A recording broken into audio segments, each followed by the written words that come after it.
Hi అండి. అందరూ ఎలా ఉన్నారండి? బాగున్నారా? నేనైతే చాలా బాగున్నానండి. ఈరోజు నేను చికెను గోంగూర రెస్టారెంట్ స్టైల్లో చేయబోతున్నానండి.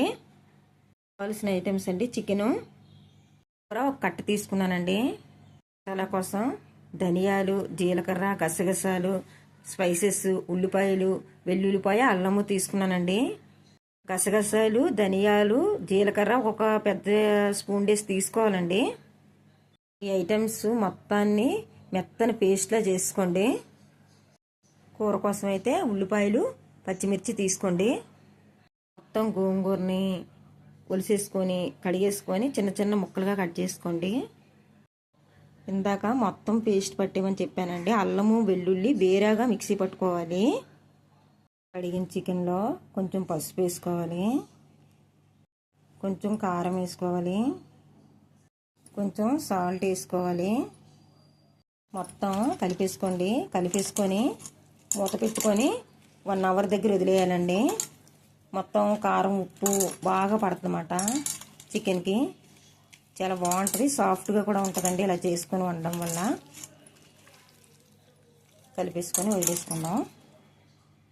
పొయ్యి మీద తపేలా పెట్టుకున్నానండి. గోంగూర వేసుకుందాం. పచ్చిమిరపకాయలు వేసుకుందామండి. ఉల్లిపాయలు వేసుకుందామండి. కలుపుకొని దగ్గరికి ఉడికించేసుకోవాలి. ఉడికిందండి గోంగూర. ఇప్పుడైతే గరిటతో బాగా స్మాష్ చేసుకోవాలి. ఉడికిపోయిందండి. ఇప్పుడు స్టవ్ ఆపేసుకుందాం.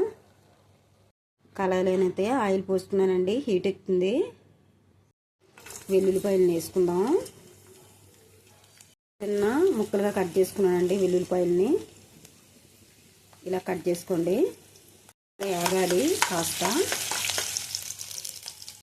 ఉల్లిపాయలు వేసుకుందామండి. పచ్చిమిర్చి వేసుకుందాం. కలుపుకోండి. ఉల్లిపాయలు, పచ్చిమిరపకాయలు ఎర్రగా వేయించుకోవాలండి. కొంచెం పసుపు వేసుకోవాలి. అల్లం వెల్లుల్లి పేస్ట్ వేసుకుందామండి. ఎర్రగా వేయించుకోవాలి. బాగా వేగిన తర్వాత చికెన్ వేసుకోవాలండి.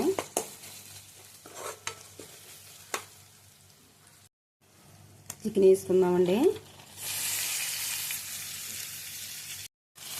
బాగా కలుపుకొని మూత పెట్టుకొని మగ్గబెట్టుకోవాలండి. మంటను మీడియం ఫ్లేమ్లో పెట్టుకొని. ఆల్రెడీ సాల్ట్ వేసాం చికెన్లో, అందుకు సాఫ్ట్గా మగ్గిపోద్ది. మంటని మీడియం ఫ్లేమ్లో పెట్టుకొని మగ్గించుకోండి. చికెను కాస్త మగ్గిందండి. ఇప్పుడు ఆల్రెడీ చికెన్లో కాస్త కారం వేసాను కదా, ఇప్పుడు వేసుకుందాం కొంచెం కారం. కలుపుకోండి. కారం కూడా బాగా మగ్గాలండి. ఆయిల్ పైకి స్ప్రెడ్ అయినంత వరకు బాగా వేగించుకోవాలి.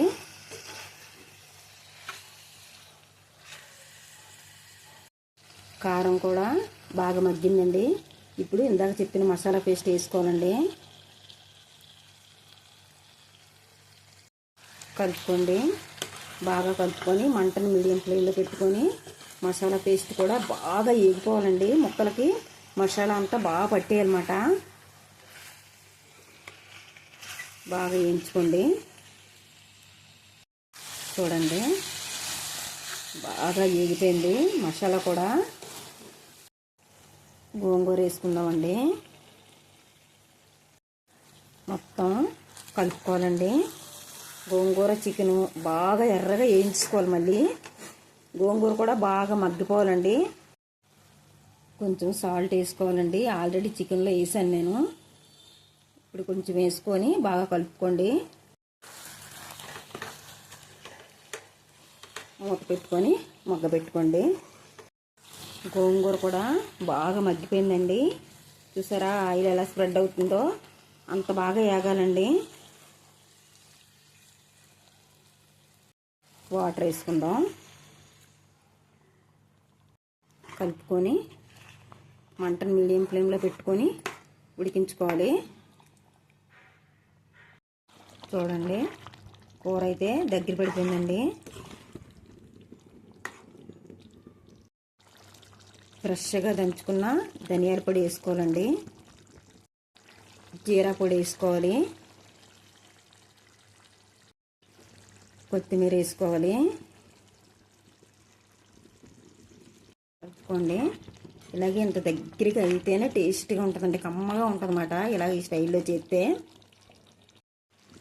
ఎంతో టేస్ట్గా ఉండే చికెను గోంగూర గ్రేవీ కర్రీ అయితే రెడీ అయిపోయిందండి. చాలా టేస్ట్గా చాలా కమ్మగా ఉంటుందండి.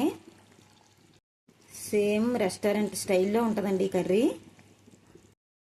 నా ఛానల్ అయితే కొత్త ఛానల్ అండి. మాలాంటి వాళ్ళకి సపోర్ట్ మీరు ఇచ్చి ముందుకు తీసుకెళ్తా ఉంటే మంచి మంచి వీడియోస్ అన్నీ సెండ్ చేయగలుగుతామండి. ప్లీజ్ అండి, నా ఒక్క వీడియో అయినా వైరల్ అవుతుందేమో అని ఎంతో ఆశగా ఎదురు చూస్తున్నానండి. ఒకటి కూడా వైరల్ అవ్వట్లేదు. నాలో నిరుత్సాహమే వస్తుంది కానీ ప్రోత్సాహం రావట్లేదండి. నా ఛానల్ చూసిన వాళ్ళైనా కనీసం సపోర్ట్ ఇవ్వండి, లైకులు చేయండి, కామెంట్స్ పెట్టండి. మాలాంటి వాళ్ళకి మీరే సపోర్ట్ ఇచ్చి ముందుకు తీసుకెళ్తా ఉంటేనే హ్యాపీగా ఉంటామండి.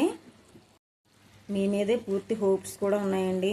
నా కొత్త ఛానల్ను లైక్ చేయండి, షేర్ చేయండి, సబ్స్క్రైబ్ చేయండి please. Thank you so much అండి.